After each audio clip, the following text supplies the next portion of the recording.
Bonjour à toutes et à tous l'équipe, j'espère que vous allez bien.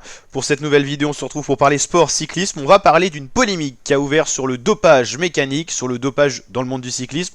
C'est vrai que la Vuelta a beaucoup posé de questions. Sepp Kuss, qui est l'équipier un peu modèle lieutenant de montagne, qui s'est imposé sur cette édition de la Vuelta. Mais c'est surtout ce qui pose question, c'est qu'il a fait les 3 grands tours de la saison. Le Giro, il a accompagné Primož Roglič, qui a d'ailleurs remporté le Giro. Il a accompagné Jonas Vingegaard sur les routes du Tour de France, que Jonas Vingegaard a gagné. Et Sepp Kuss a été capable de faire les 3 grands tours et surtout de gagner la Vuelta 2023 devant ses 2 équipiers, Vingegaard et Roglič. Donc ce qui a posé de nombreuses questions. Un triplé historique, déjà être capable de gagner les 3 grands tours pour la même équipe, mais un triplé historique sur la Vuelta au niveau du classement général, c'est vrai que ça fait beaucoup. Donc Sepp Kuss vient de remporter son premier grand tour de sa carrière à 29 ans, devant Vingegaard et Roglič. Et c'est vrai que les performances de la formation néerlandaise Jumbo-Visma posent des questions. Et notamment Jérôme Pinot a accusé les jaunes et noirs, donc l'équipe Jumbo-Visma, notamment de dopage mécanique pour certaines choses qu'on avait pu voir sur la Vuelta, où Sepp Kuss avait attaqué assez impressionnant, enfin il avait fait une attaque assez impressionnante sur les pentes du Tourmalet.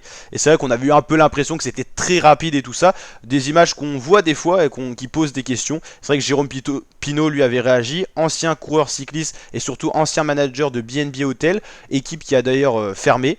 Et c'est vrai que voilà, Jérôme Pinot avait poussé un petit coup de gueule. Et Sepp Kuss a réagi à ça en disant voilà, c'est tellement stupide que je m'en fiche.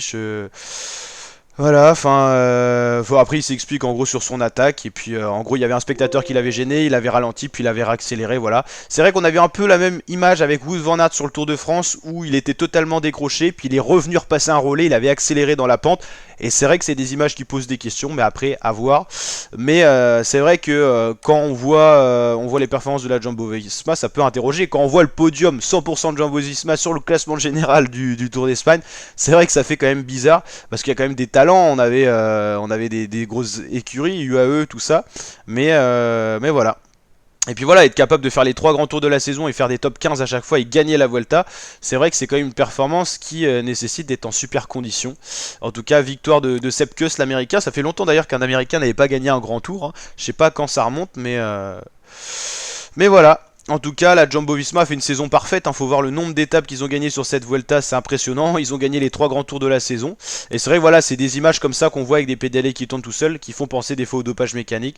Bon après, voilà, on peut pas savoir. On peut se poser des questions. En tout cas, voilà pour cette petite analyse. Dernier grand tour de la saison qu'on a suivi avec plaisir sur la chaîne YouTube. Et je vous dis donc à très bientôt pour de nouvelles vidéos. On suivra les championnats d'Europe qui vont arriver très rapidement sur la chaîne YouTube. On va se régaler une nouvelle fois. Allez, ciao l'équipe et à très bientôt pour du 100% cycliste sur la chaîne YouTube. Ciao, ciao.